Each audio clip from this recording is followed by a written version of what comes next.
दोस्तों, बेबाक भाषा पर आपका स्वागत है।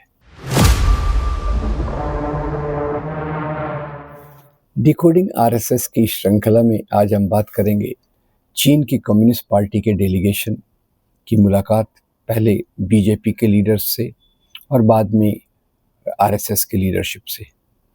अब चीन की कम्युनिस्ट पार्टी और ये इन दोनों संगठनों की पार्टियों का मिलना ये मेरे ख्याल से पहली बार हो रहा है, क्योंकि अभी तक भाजपा, भारतीय जनता पार्टी और इसके पितृ संगठन आरएसएस की जो राय रही है वो ज़्यादातर अमेरिका के प्रति झुकाव रखने वाली थी और चीन के प्रति बहुत आलोचना करती रहती थी।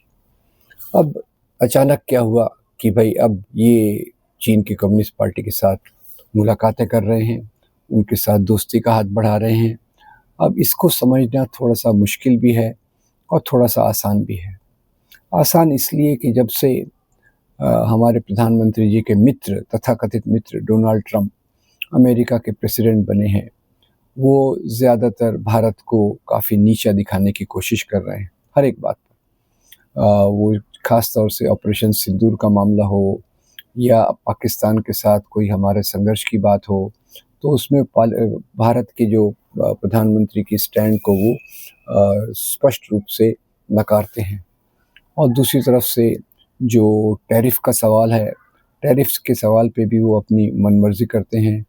ऊपर से उन्होंने कहा कि रशिया से तेल मत खरीदो, उसमें भी भारत ने स्पष्ट रूप से कोई जवाब नहीं दिया और शायद चुपचाप उनकी बात मानने के लिए मजबूर हैं। और इसी के साथ-साथ चीन, जिसने हमारी गलवान घाटी पर कब्ज़ा करके रखा है, और सोनम वांगचुक की बात अगर हम मानें, तो उसने बहुत सारे भारत के हिस्से पर कश्मीर, लद्दाख के क्षेत्र में भी कब्ज़ा कर रखा है, जिसका भारत कोई जवाब नहीं दे पा रहा। तो एक बार हमारे विदेश मंत्री शिव शंकर जी ने कहा था कि अमेरिका तो एक बात है, पर चीन की इकोनॉमी इतनी बड़ी है कि इसका हम ज़्यादा मुकाबला नहीं कर सकते। तो उन्होंने अपनी हेल्पलेसनेस दिखाई थी। और यहाँ ये बात याद आती है कि ये पार्टी जो है और ये संगठन जो है, ज़्यादातर शक्तिशाली लोगों के सामने झुकता है।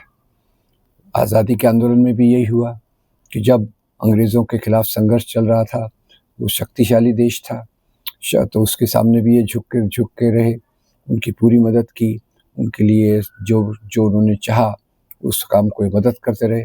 और अभी विदेश नीति में भी, जैसे भारत की शुरू की विदेश नीति थी गुटनिरपेक्षता की, नॉन अलाइनमेंट की, वो भारत की एक नैतिक मजबूती को दिखाता था।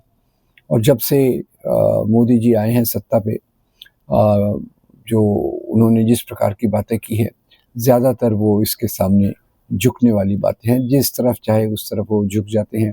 कोई स्पष्ट नीति नहीं है यूक्रेन के बारे में, पैलेस्टाइन में इतना कत्लेआम हो रहा है, उसके बारे में कोई बात नहीं कही।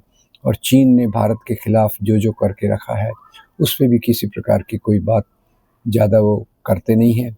चीन के खिलाफ किसी प्रकार का बयान नहीं आता और मुकाबले का या भारत की प्रतिष्ठा को ऊंचा रखने की कोई बात चीन के सामने करते नहीं हैं। तो आखिर इसका राज क्या है? तो ऐसा लगता है क्योंकि अभी अमेरिका भारत को थोड़ा-सा नीचा दिखा रहा है, तो वो चीन की तरफ जाके झुकने की कोशिश कर रहे हैं, ताकि जो वैश्विक समीकरण है, उसमें ये अपने आप को किसी की छत्रछाया में पा सकें। नहीं तो चीन को जैसे मोदी जी जब सत्ता पर आए थे, उसके पहले कहते थे, अरे चीन का क्या मामला है, चीन को तो लाल आँखें दिखाएँगे और वो ठीक-ठाक हो जाएगा। पर लाल आँखें तो दूर, वो उनको लाल सलाम कर रहे हैं, उनके लिए लाल लाल दरी बिछा रहे हैं, रेड कारपेट बिछा रहे हैं। तो ये मामला जो है आरएसएस का, कि ये जब ज़रूरत पड़े अपनी छाती नहीं दिखाने की।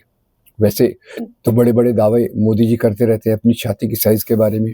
जब मौका आता है, कोई और शक्तिशाली देश सामने आ जाता है, तो उनकी छाती की साइज़ अचानक कम हो जाती है और आरएसएस की भाषा भी उसी के साथ काफ़ी बदल जाती है।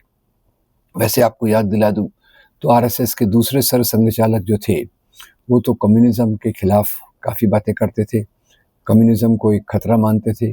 आपको ये भी याद दिला दूँ कि जब अमेरिका ने वियतनाम पे हमला किया था, तो गोलवलकर जी ने उनको टेलीग्राम भेजकर उनको बधाई दी कि भाई कम्युनिज़्म के खिलाफ आप एक धर्म जो काम कर रहे हैं वो धर्म प्रेरित काम है, ये धर्म की बात है जो आप दुनिया से कम्युनिज़्म को कंट्रोल कर रहे हैं। तो वही उसी प्रकार से चीन की कम्युनिस्ट पार्टी अब ज़्यादा मजबूत होते जब दिख रही है, तो उसके सामने भी ये सलाम ठोकते हुए दिख रहे हैं। और ये एक बात याद रखेगी हमें कि जहाँ तक अपने भारत की अस्मिता का सवाल है, डिग्निटी का सवाल है, उसे इनकी फ़िक्र नहीं, इन्हें उसकी फ़िक्र नहीं है। ये तो केवल बड़ी शक्तियों के सामने झुकने का प्रयास करते हैं और यही बात हमको दिखेगी। अभी पाकिस्तान के साथ जब इस पे बात हुई थी ऑपरेशन सिंदूर के बारे में, तो फिर तो भी अब ट्रंप जी कहते हैं कि मैंने इस युद्ध को रुकवाया। तो अब इन्होंने तो कोई प्रतिवाद किया नहीं है क्योंकि इनकी विदेश नीति में किसी प्रकार की कोई रीढ़ की हड्डी नहीं दिख रही। ये समय के अनुसार एक पक्ष या दूसरे पक्ष की तरफ झुकते हुए दिखते हैं। खैर जो गुरु गोलवलकर से बात चालू हुई और अभी जो बात आई है कि चीन की कम्युनिस्ट पार्टी का डेलीगेशन आरएसएस से मिल रहा है और उनसे गलबहियाँ कर रहा है, ये काफ़ी सोचने वाली बात है कि आरएसएस की आखिर में ताकत क्या है? क्या वो शक्तिशाली विदेशियों के सामने कभी खड़े रह सकते हैं? कभी उनको मुँह पे खरी खोटी सुना के उस प्रकार के एक्शंस ले सकते हैं? ये हमारे लिए एक सोचने की बात है। मैं उम्मीद करता हूँ कि भारत अपनी अस्मिता, अपने आत्मसम्मान के आधार पर खड़ा रहेगा और जो भी देश भारत के खिलाफ किसी प्रकार की गतिविधियाँ करेगा, उनको बराबरी से उसका मुकाबला करेगा। केवल झुकने से और केवल दूसरों को चुपचाप स्वीकार करने से बात नहीं होती। अपनी प्रतिष्ठा और अपनी अस्मिता के हिसाब से हमें अपनी विदेश नीति चलाना चाहिए। आपका बहुत धन्यवाद। Thank you very much.